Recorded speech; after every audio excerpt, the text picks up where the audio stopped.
Último bloque en Entre Líneas. Vamos a cambiar de tema en el último bloque. Vamos a dejar la política de lado, que nos ha ocupado buena parte del programa de hoy, pero ahora nos vamos a ocupar de la economía. Un poco de economía, ¿no? Un poco de la economía. A ver cómo viene este segundo semestre, que arranca con algunos indicadores que el gobierno celebra. Por ejemplo, la baja del riesgo país, que lo acerca un poco más a los mercados, al gobierno. Claro. Y a poder, rolear deuda, y etcétera, traerle alivio por ese lado. También, es una buena noticia para las empresas privadas que quieren colocar deuda y demás. Y algunas materias pendientes, naturalmente, especialmente por el lado de la economía real, ¿no? Que sigue allí... Consumo. Poder adquisitivo. Exacto. Por allí la cosa está como un poco más estancada, sin poder dar demasiadas buenas noticias el gobierno. Vamos a hablar de este tema de la economía con un especialista. Tenemos la suerte de saludar a José Simonella, que ya está en comunicación con nosotros. José, ¿cómo va? ¿Qué tal? Un gusto. ¿Cómo andan ustedes? Bien, muchas gracias por estar allí. ¿Cómo definimos el arranque del segundo semestre? ¿Genera buenas expectativas? Hay algunas cosas, destacábamos lo del riesgo país, podríamos destacar algunas otras cosas también. Por el lado de la economía real seguimos ahí, ¿no? En el barro, empantanados un poco. Sí, buenas noticias desde lo financiero. Como decís, el gobierno logró un programa financiero que le permitió cumplir con las obligaciones que tenía la semana pasada del vencimiento de los bonos. Le va a permitir también cumplir con el próximo vencimiento de los bonos los primeros días de enero. Esto hace que el riesgo país vaya descendiendo. La inflación por ahora sigue un proceso de desaceleración. Esperaremos mañana el índice que anuncien respecto de junio, pero todo da a pensar que debería ser un poco más bajo que la del mes anterior. Uno más si tiene en cuenta lo que fue el índice de Capital Federal de Cava, que ya lo publicaron. Pero muy desafiante desde el punto de vista del nivel de actividad y del empleo. El programa diseñado obviamente obliga a muchas empresas a reestructurarse para poder ser competitivas, y hay muchísimas industrias fundamentalmente que no están en condiciones de hacerlo, en un contexto donde la presión tributaria es muy alta, donde las leyes laborales siguen siendo, en términos de los países de la región o de los países con los que tenés que competir, todavía una ley laboral desventajosa para el empleador. Por otro lado, la tasa de interés, que de a poco va descendiendo, sigue siendo alta. Los costos de logística son altísimos en Argentina. Y podríamos señalar algunos ítems más, pero lo importante de esto es que Argentina no está en condiciones de competirle a lo importado, ya no solo a lo importado que viene de China, sino también a lo importado que viene de Brasil. Así que yo te diría que ahí hay un gran desafío. Las empresas no están en condiciones de reestructurarse en el corto plazo, y menos sin algún tipo de realizamiento de hacia dónde ir por parte del gobierno, que este gobierno, obviamente por una cuestión ideológica, no lo va a hacer. Así que ahí hay un tema muy desafiante, que es el tema del nivel de actividad de los sectores metropolitanos, las grandes urbes, y fundamentalmente cómo hacer para mantener empleo de calidad. Estamos perdiendo trabajadores del sector privado formal para irse al monotributo o a los sectores informales. José, ¿y qué pasa con el tema del consumo? Que el gobierno parece no admitir del todo que hay un freno al consumo. Te dice, el consumo cambió, la gente ahora compra por internet, por eso los negocios están vacíos. Pero uno mira testimonios y dice, ha caído mucho la venta, lo cual complica la sostenibilidad en muchos comercios y otros sectores muy vinculados al poder adquisitivo de la familia, ¿no? El consumo ha caído. Es cierto que ha cambiado la forma de consumir, fundamentalmente de los más jóvenes, que lo hacen por intermedio de plataformas, y esto es además un segundo problema para los comercios cercanos. Pero en realidad todos consumimos un poco menos. Ten en cuenta que tanto el endeudamiento, que fue una rueda de auxilio en los el segundo el segundo semestre, perdón, del 24 y el primer semestre del 25, esa rueda de auxilio se pinchó. Hoy no está más. Hoy, es más, están las consecuencias de ese endeudamiento a tasa real positiva demasiado elevada. Claro, hoy el problema es la mora. Hoy el problema es la mora, pero no es solamente un problema la mora.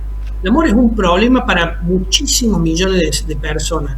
Pero el gobierno que cree que va a recrear el consumo de la mano del préstamo, eso es simplemente una aspiracional, porque en realidad los que necesitan préstamo para consumir están tremendamente endeudados. Muchos en mora y muchos sin capacidad de volver a generar capacidad prestable con los ingresos que tienen. ¿Por qué? Porque vos antes generabas capacidad prestable porque la inflación erosionaba tu deuda y mejoraba tus ingresos. Entonces, al cabo de un año vos estabas en condiciones de sacar un préstamo. Por eso ahora no sucede. Si vos sacaste un préstamo hace un año, ponele que no hayas entrado en mora este año, no puedes volver a sacar otro préstamo porque todavía tenés casi todo el capital que sacaste antes y tu ingreso no incrementó de manera significativa. Entonces, digo, los que necesitan préstamo no lo pueden tomar o porque están en un alto porcentaje en mora, o porque además no tienen capacidad prestable. Y los que no necesitan préstamos no lo toman porque la tasa de interés en el caso de las personas humanas es altísima. Entonces uno puede pagar 70% de tasa de interés cuando la inflación esperada es menos del 30%. Y cuando tu ingreso por ende no se va a mejorar más de ese porcentaje si tenés suerte. Entonces, claramente el crédito no va a ser un auxilio para el consumo de los individuos. Y por otro lado, las empresas, en un contexto de donde se empieza a acercar el proceso electoral, donde hay una caída del nivel de actividad en muchos sectores y demás, tampoco se va a endeudar, por más que la tasa de empresas ha bajado un poco. Así que el contexto es, yo no veo ningún driver que reactive el consumo de manera rápida como fue el segundo semestre del 24, donde los bancos salieron a prestar porque no sabían qué hacer con la plata, porque el Estado no la tomaba mal, el Banco Central no se la tomaba mal, y tuvieron que salir a prestar. Pero ahora los bancos se han quedado sin esa capacidad prestable excedente, tienen capacidad prestable pero no excedente, tienen un nivel de mora desafiante que enfrentar y son muy cuidadosos a la hora de prestar. Y la mayoría de los que son sujetos de crédito terminan decidiendo no endeudarse a esa tasa. Claro. Y José, ¿por qué la tasa no baja? Ahora tienen un problema adicional que es la mora, me imagino, ¿no? No, la tasa no baja primero porque tampoco hay tranquilidad de que la tasa no vaya a volver a subir. Digo, ahora estamos, mirá lo que te voy a decir, que vos me decís, pero para eso hubiéramos hablado con un comentarista deportivo, pero digo, ahora estamos todos enfrancados en el Mundial, ¿no? Y aunque vos no creas, todo es mundial. Yo ayer intenté escuchar una noticia, que los domingos a la noche hay programas de noticias, todo es mundial. El entrenamiento, lo que dijo fulano, lo que dijo mengano, o sea, ponen noticias. Ahora, termina el mundial, y ojalá que terminemos con un mundial campeón, nos tirará en los festejos un par de días, pero después empiezan ya el proceso electoral en las provincias.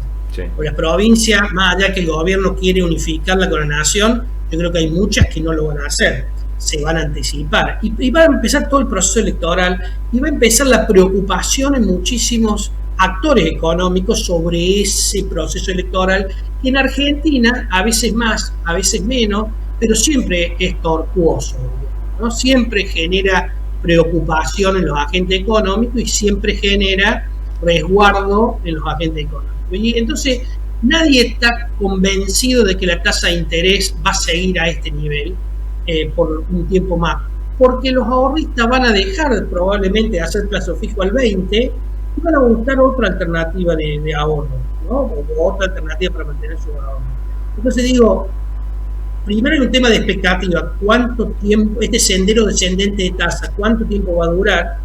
Segundo, hay una presión fiscal muy elevada sobre los bancos, muy elevada. Claro. Y tercero, los bancos tienen una superestructura con respecto a probablemente lo que necesiten, porque no de un día para otro no te podés deshacer de las sucursales, de tus recursos, etc. Entonces digo, tiene costos muy elevados, tiene un precio digamos, una expectativa de que la tasa ya estaría llegando a un piso, y ojalá me equivoque y la tasa pueda seguir bajando, y entonces probablemente nadie se quiere jugar a quedar descalzado, ¿no?